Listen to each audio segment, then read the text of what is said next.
Welcome to part 3 of my tutorial on the Civilization 3 editor. Now we will begin our look at the rule editor.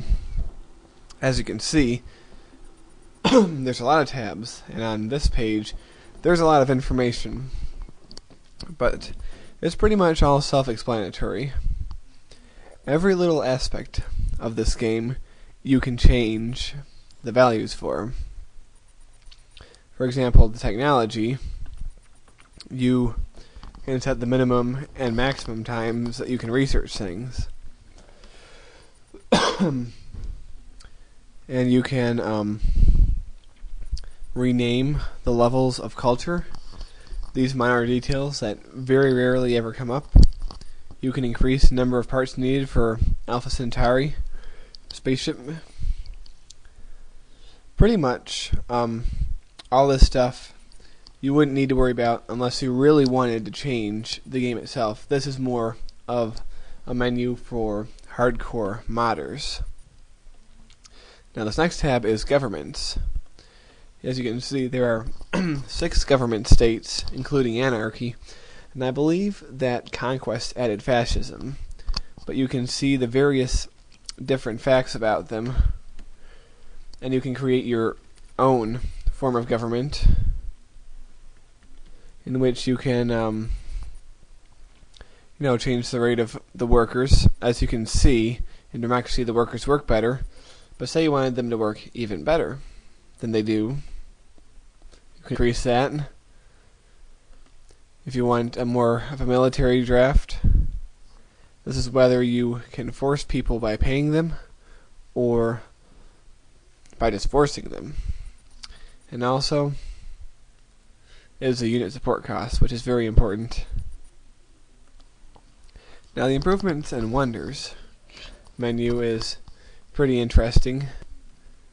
You can add new wonders, but I strongly would recommend not doing this because every single time I've tried it, it's resulted in the game crashing. But you can see all the facts about them and all the effects that they have, and you can change them if you want. That's not something I usually change, but it's something that you could do. If you see here under the characteristics, if it is one of these, and the civilization is also one of those, that makes it half off. Now the resources are all 3 kinds of resources: bonus, luxury, and strategic.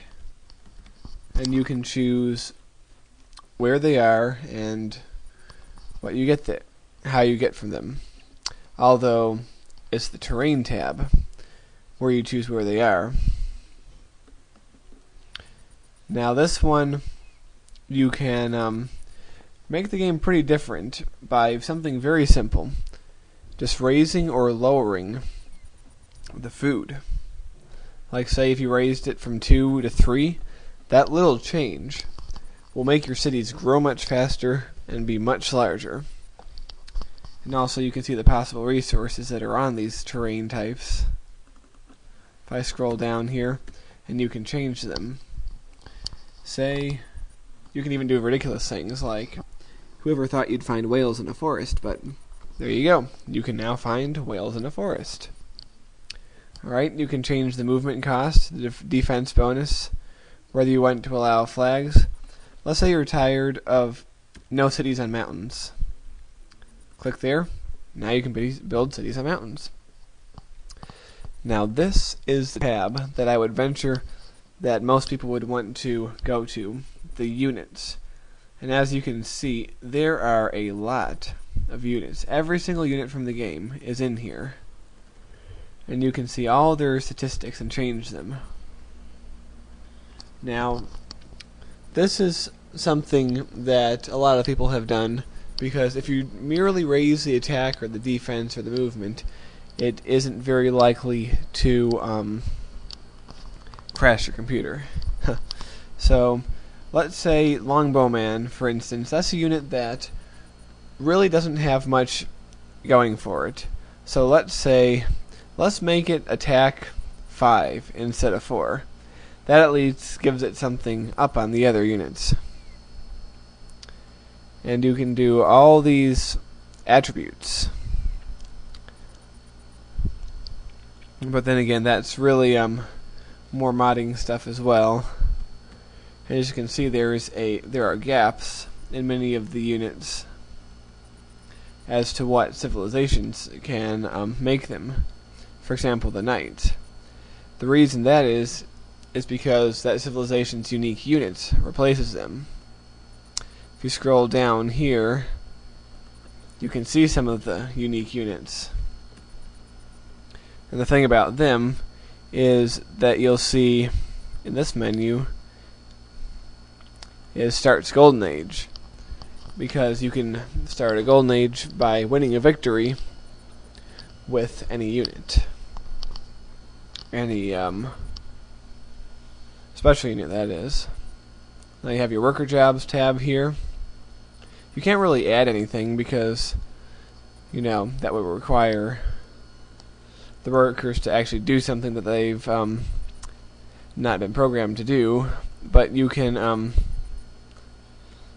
change things. For example, let's say that you want them to have iron before they can build a mine. You can do that. You can make it a longer task. Also, the world sizes tab, you can actually change the size of the world and change the number of civilizations. Also, the tech rate. This is something that's very important. If you change that to be a lower number, that means that tech will be researched faster. If you change it to a higher number, it means techs will be researched slower. Alright, you have your citizen types, your regular laborer, who most of the citizens are: entertainer, tax collector, and scientist. You can tweak those values. And civilizations, we'll come back to that, because that requires a little bit more talking. So, civilization advances. I really wouldn't recommend adding any because, again, that would be likely to cause the game to crash. However, you can see all the things that they enable here and what comes before it. You can even change the position on the board that they are in, but I wouldn't recommend doing this unless you really want to spend time on it, because it's difficult. Now, the only thing that I might change here is the cost, making things cheaper or more expensive. Of course, these costs are multiplied by the number from before, from the world sizes, from the tech rate, to get how many shields it will, or how much gold it will actually use. Alright, combat experience. You can make the game really interesting by increasing the number of hit points that units have. Like, let's say we make a conscript 3, a regular 4, a veteran 6, and an elite 10. Why not? Alright. You have culture. These are cultural levels.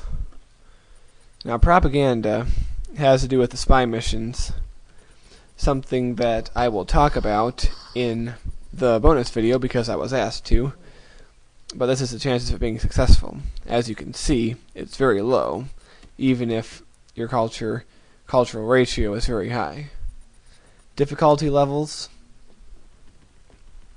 It will basically decides what kind of bonuses to give the AI, as you can see here on the left side. On deity, this is why it is a big pain, because look at that. They get 8 free defensive units to start. You get nothing. But one thing you can do is change the corruption level. You might be tempted to lower it because you're like, oh, all those cities are not helpful to me, the far-flung cities. But beware, because corruption is a built-in way of preventing anyone from getting too powerful. Now, imagine if all your cities were as productive as core cities, you'd be unstoppable. However, if one of your opponents starts in that direction, they will be unstoppable. And believe me, it really is a double-edged sword. Diplomats and spies. You can change the cost of the